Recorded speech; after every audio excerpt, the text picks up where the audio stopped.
Dans le psaume 132, David commence à discerner le but réel pour lequel Dieu l'a appelé. Au commencement, il a pensé que l'Éternel l'avait choisi tout simplement pour être un roi meilleur que Saül. Celui-ci avait été rejeté par Dieu à cause de sa désobéissance et de son obstination.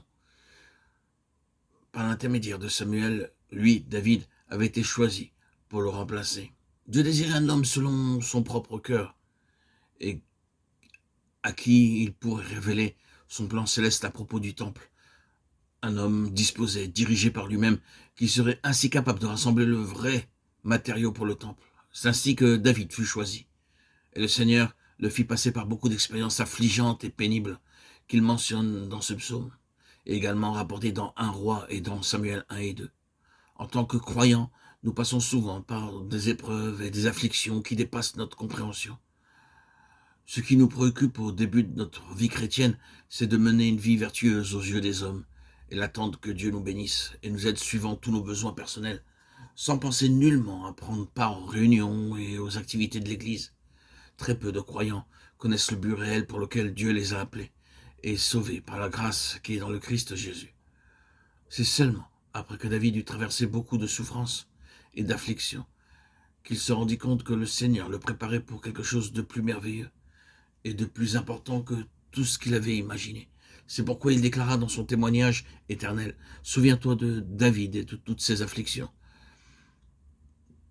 Ce qu'il demandait à Dieu, ce n'était pas de la compassion ni un allègement de ses affections, mais il désirait sincèrement connaître et comprendre le but que Dieu avait pour sa vie.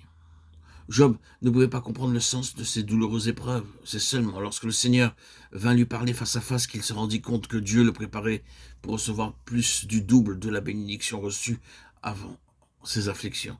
Pareillement, les souffrances de David le préparaient à devenir le partenaire de Dieu, à être ouvrier avec lui afin d'accomplir son dessein sur terre et pas seulement pour régner à la place de Saül. Lorsque David considéra les afflictions qu'il traversait, il commença à discerner que Dieu désirait qu'il lui construise une maison, et il fit le serment, je ne donnerai ni sommeil à mes yeux, ni assoupissement à mes paupières, jusqu'à ce que j'aie trouvé un lieu pour l'Éternel, une demeure pour le puissant de Jacob.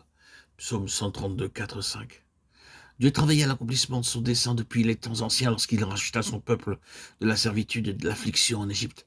Il envoya 10 plaies sur Pharaon et les Égyptiens pour que son peuple fut libéré, pour le faire sortir d'Égypte afin qu'il serve son dessein.